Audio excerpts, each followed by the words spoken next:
അസ്സലാമു അലൈക്കും വറഹ്മത്തുള്ളാഹി വബറകാതുഹു.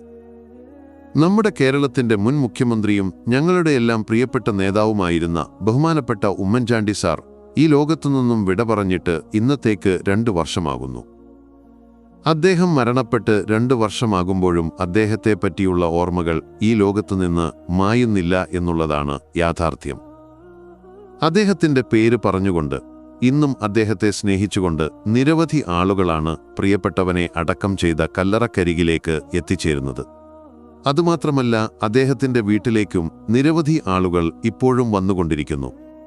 ഉമ്മൻചാണ്ടി എന്ന വികാരത്തിൽ നിന്നും ജനങ്ങൾക്ക് പിന്മാറാൻ ഇപ്പോഴും സാധിച്ചിട്ടില്ല, പ്രത്യേകിച്ച് അദ്ദേഹത്തിന്റെ പാർട്ടി പ്രവർത്തകർക്ക്. ഇപ്പോൾ ഉമ്മൻചാണ്ടി സാർ വിട പറഞ്ഞ് 2 വർഷമാകുമ്പോൾ അദ്ദേഹത്തെപ്പറ്റിയുള്ള ഓർമ്മകൾ മനുഷ്യമനസ്സുകളിൽ തിങ്ങി നിറയുകയാണ്. നാം ഇനി കാണാൻ പോകുന്നത് അദ്ദേഹം മരണപ്പെട്ട സമയത്ത് അദ്ദേഹത്തിന്റെ വീട്ടിൽ മരണാനന്തര കർമ്മങ്ങൾ നടക്കുമ്പോൾ, സർവ്വമത പ്രാർത്ഥനകൾ നടക്കുമ്പോൾ അവിടെ ഖുർആൻ പാരായണം ചെയ്യുന്ന കാഴ്ചയാണ്. ആ വീഡിയോ നമുക്കൊന്ന് കാണാം.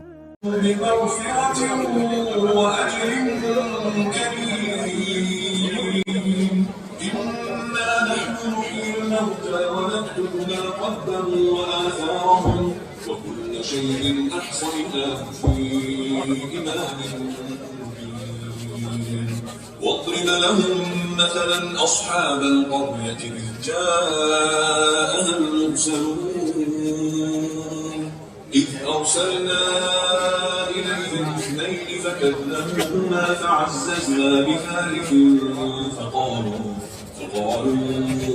إنا إليكم مرسلون قالوا ما أنتم إلا بشر مثلنا وما أنزل الرحمن من شيء إن أنتم إلا بمغفرة وأجر كريم إنا نحن نحيي الموتى ونكتب ما قدموا وآثارهم وكل شيء أحصيناه في إمام مبين